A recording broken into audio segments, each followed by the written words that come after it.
How do you spot and act on buying signals in 2022? That's what I'm going to talk about in this super short video. My name's Stephen Thomas. I'm the author of Business Networking for Dummies. That's my book right there. And I've been spotting buying signals for 35 years or something like that. But how do you spot them in the digital age? How do you spot them in 2022? First, let's look back at 1983. Back in 1983, believe it or not, I started my first job and was taught how to spot buying signals. I worked in a shoe shop, Manfield Shoes in Cornmarket Street in Oxford. It was 1983. I left in 1987, so there's no photos of me working there, which is actually quite sad. Quite sad for me. Anyway, I'm sure it's not sad for you. But I was taught to spot buying signals. I was taught when a gentleman came into the department, we would acknowledge that they were there. It was the gents' shoe department.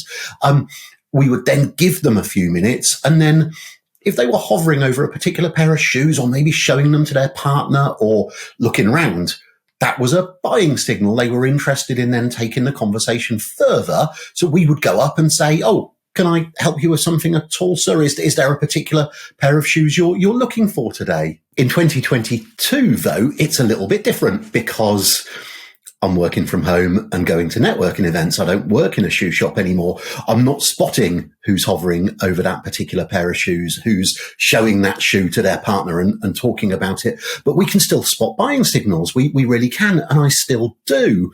So if I'm going to networking events, who is paying attention to me because I should be paying attention to them? Who's really listening to my 60 seconds? Who's making notes? Who's turning up every time I speak at a networking event? Who's following me round in the nicest possible way? The same online as well. Who's turning up to virtual networking events and who's paying attention to me online?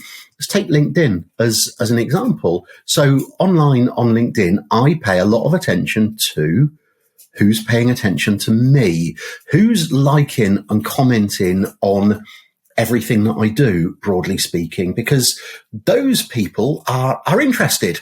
They're showing genuine interest in what I'm doing. So actually it would make a ton of sense to go and be interested in them too, if I'm not already. Tim Beanland and Sylvia Coletto at the top of this list, they're already clients of mine. But who else is paying attention? Who's there every day in your LinkedIn notifications? Exactly the same with Instagram. Who's paying attention to what I put out on Instagram? Who's there on my Instagram notifications? The wonderful Edzia from Sydney, Lassie, his wife, and other people are paying attention to what I'm doing.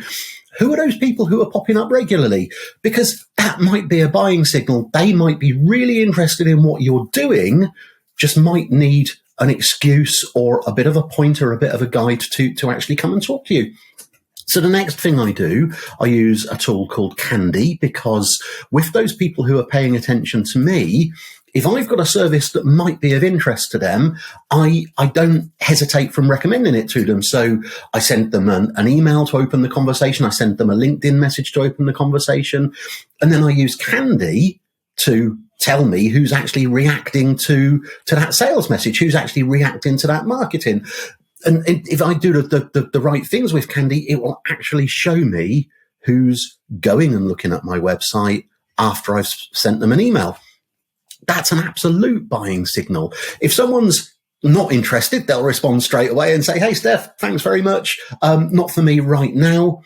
Those people who are interested, who go and look at my website, who actually go and spend time on it, they're people who I should be getting more actively in touch with, picking up the phone to, seeing if they want to take the conversation forward. Between looking at my notifications and using Canddi, which I use every day, I can actually spot buying signals, even though people aren't coming into the shoe shop anymore. So even in 2022, when I no longer work in a shop, it's been a very long time. What is that? 40 years or something like that. Gosh, even though I don't work in a shop anymore, it's not only possible to spot buying signals, but it's also possible to have the tools there which encourage me to act on them.